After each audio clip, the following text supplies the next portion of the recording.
Alhamdulillahirabbil alamin, kembali lagi di Islami Tinda, masih membahas tentang tema hari ini, ayah pahlawan tanpa jubah. Pahlawan. Pahlawan saya bilang. Tadi aku dengannya pahlawan. Bisa aja.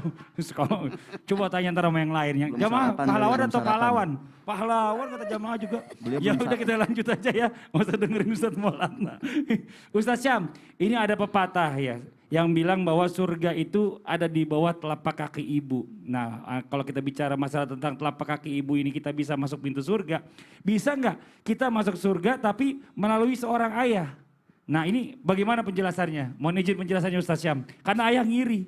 Ayah ngiri. Habib Ustaz Maulana, Mas Fadli serta guru-guru kami yang dimuliakan Allah Subhanahu wa taala. Bismillahi masyaallah la yasuqul khaira illallah. Bismillahi masyaallah la yasrifus su'a illallah. Bismillahi masyaallah ma kana min ni'matin faminallah. Bismillahi masyaallah la haula wa la quwwata illa billah. Maka jikalau dikatakan atau ditanyakan, apakah bisa menjadikan seorang ayah sebagai pintu surga? Tentu saja baginda Nabi SAW mengingatkan kepada kita, al-walid awsat min abwabil jannah. Ya, kedua orang tua adalah pintu surga terbaik. Jadi enggak dikatakan ibu atau ayah, tapi kedua orang tua.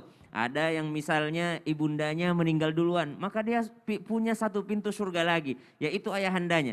Atau sebaliknya, ada yang ayahandanya duluan meninggal, maka dia punya satu pintu surga yang tersisa, yaitu adalah ibunya. Maka keduanya adalah pintu surga yang terbaik, kata baginda Nabi SAW. Kata Nabi SAW dalam riwayat, kamu boleh menyia-nyiakannya atau kamu boleh memanfaatkannya. Maka ini menjadi indikasi bahwasanya ternyata ada juga seorang anak yang menyia-nyiakan pintu surga yang telah Allah sediakan di dalam rumahnya. Ada seorang ayah dan ibu di dalam rumah kita yang bisa kita jadikan pintu surga, yakni bisa menjadi jalur kita, jalur singkat menuju surganya Allah Subhanahu wa taala. Mungkin kita enggak kuat-kuat amat tahajudnya, mungkin kita enggak kuat-kuat amat majelisnya, mungkin kita enggak kuat-kuat amat puasanya, sedekahnya, namun ternyata kita memperkuat jalan kita menuju surga melalui jalur kedua orang tua kita. Wabil khusus hari ini kita bahas seorang ayah. Kemudian yang kedua, bagaimana Rasulullah SAW mengingatkan kepada kita untuk tetap menafkahi kedua orang tua kalau kita punya kecukupan. Kalau kita punya kelebihan setelah menjalani kewajiban kita sebagai seorang suami,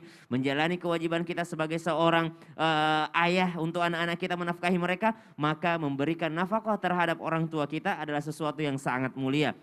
Bahkan wajib hukumnya jikalau seorang anak punya kelebihan, baik orang tuanya tidak punya harta ataupun orang tuanya punya harta sekalipun, tetap seorang anak boleh bahkan sangat mulia jikalau memberikan kepada kedua orang tuanya. Karena orang tua kita nggak lihat nilai sebenarnya, orang tua kita melihat bagaimana cara kita memuliakan mereka.